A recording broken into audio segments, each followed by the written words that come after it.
That is absolutely taking me back to my childhood. Hi, I'm Kanchan. I'm the founder and cookbook author of Spice Spice Baby. Welcome to my channel. Before I say anything else, I'm just going to say that chai tea is redundant because chai is tea in India. So we're just gonna say chai and you're gonna know what I mean.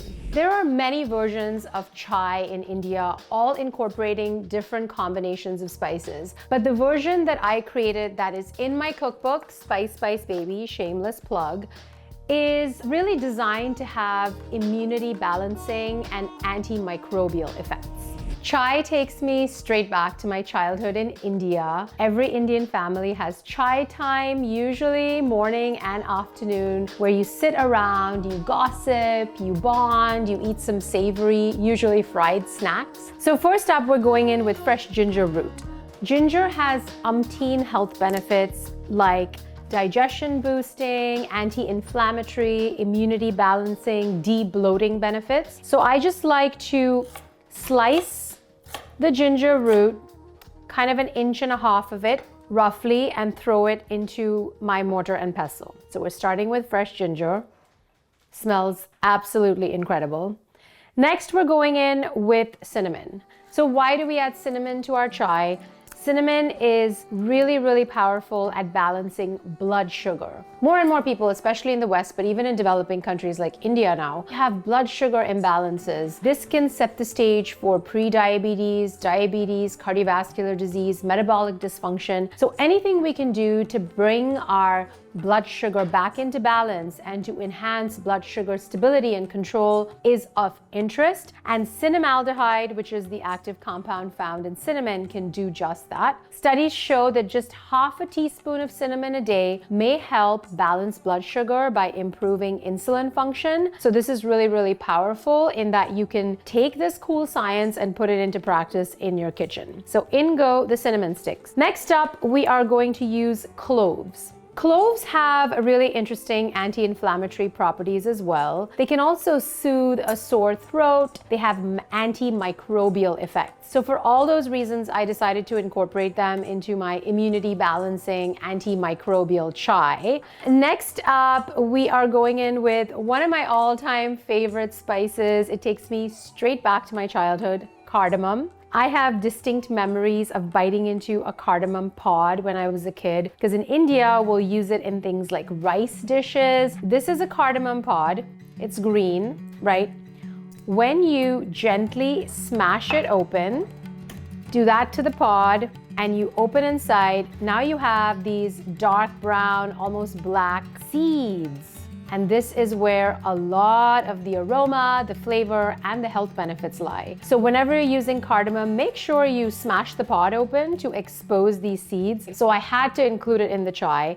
Plus, there is really no chai without cardamom. Next up, we are going to use just a couple of black peppercorns. This adds a real complexity of flavor to the chai. Plus, the piperin, which is a compound found in black pepper, is actually thought to enhance metabolism and metabolic fire. It can also serve as a great digestion aid, something that always goes into my chai because it is immunity balancing, antimicrobial, and antiviral. I'm not saying this is going to cure a viral infection, but we have some really interesting evidence that star anise has a compound called shikimic acid. One of the world's most successful antiviral drugs, called Tamiflu, actually is synthesized from shikimic acid. So I just thought, how cool would it be if we could get some of those antiviral, immunity balancing properties from star anise, plus that really complex smoky flavor, which I really, really love personally, in our daily chai.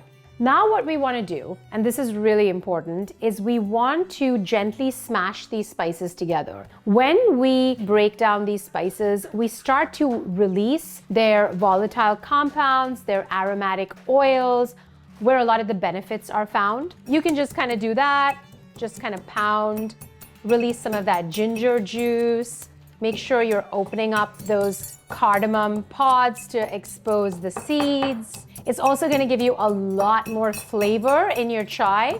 Now I'm taking these ground spices over to the stove to tip them into my pot. so I can infuse them into my tea. Now that we have our chai spice mixture in our pot, all we're gonna do is add some water. This is gonna make about 4 cups of chai. So I'm going in with about almost 4 cups of water, and then we're gonna add some milk to increase the volume. And all we're going to do is turn on our stove, get this boiling, and then simmer it for about 5 to 10 minutes. If I really want a concentrated brew that is going to give me even more benefits, I go for about 10 minutes. Once this has been simmering for 3 to 5 minutes, I'm going to add my tea leaves because it is chai. If you want to keep this caffeine free, you can actually skip the tea. I sometimes do that for my kids, but I like the chai and the black tea vibe, so I'm going in with a nice Sam black tea. And now I like to go in with dried rose petals. This is sometimes used in chai, sometimes not, but rose is really good to balance stress and calm the nervous system, boost your mood. Plus it adds this really lovely, luxurious quality to chai. What's not to love about that? Then we're adding our milk of choice. I love to use organic unsweetened soy milk. I find it doesn't curdle, it makes the chai really creamy. You can use other nut milks. Sometimes homemade nut milks will curdle, but you can just give them a whisk and that should bring them back together. Now that our spices have infused the water and the milk and our chai is the color my mom would approve of, we are ready to strain it into our mugs. So this made a generous sort of 4 to 5 servings. Don't mind the mess. And that is our immunity balancing, antimicrobial spiced chai with a huge mess on the side. I just want to talk about sweetening your chai. If you have chai in India, it's usually very, very sweet, a little too sweet for my taste. But if you would like a sweetener, I'm going to recommend Just Date Syrup. Not sponsored. It's actually a company that was founded by a very dear friend, woman-owned. Date syrup has a low glycemic load, so you're still going to get that sweetness without the sort of blood sugar spike. So you can add just a little bit, as much as you like. I'm going in with about half a teaspoon to create a little bit of sweetness to balance some of that smokiness. Or you could use date sugar, maple syrup, coconut sugar. So many great options. If you really have to have some regular sugar, just organic cane sugar is fine too. I always like to use chai as an opportunity to pause, to take in the aroma of these incredible ancient spices, to recognize the ancestral genius that created this recipe in my culture and so many other cultures, just really savoring the moment. That is absolutely taking me back to my childhood.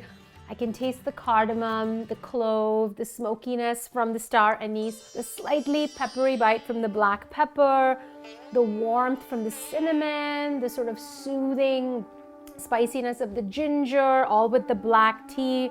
It's like a hug from the inside out. I hope you love it. I hope it brings you great immunity balancing comfort and joy to body and soul. Thank you so much for watching, and I'll see you in my next video.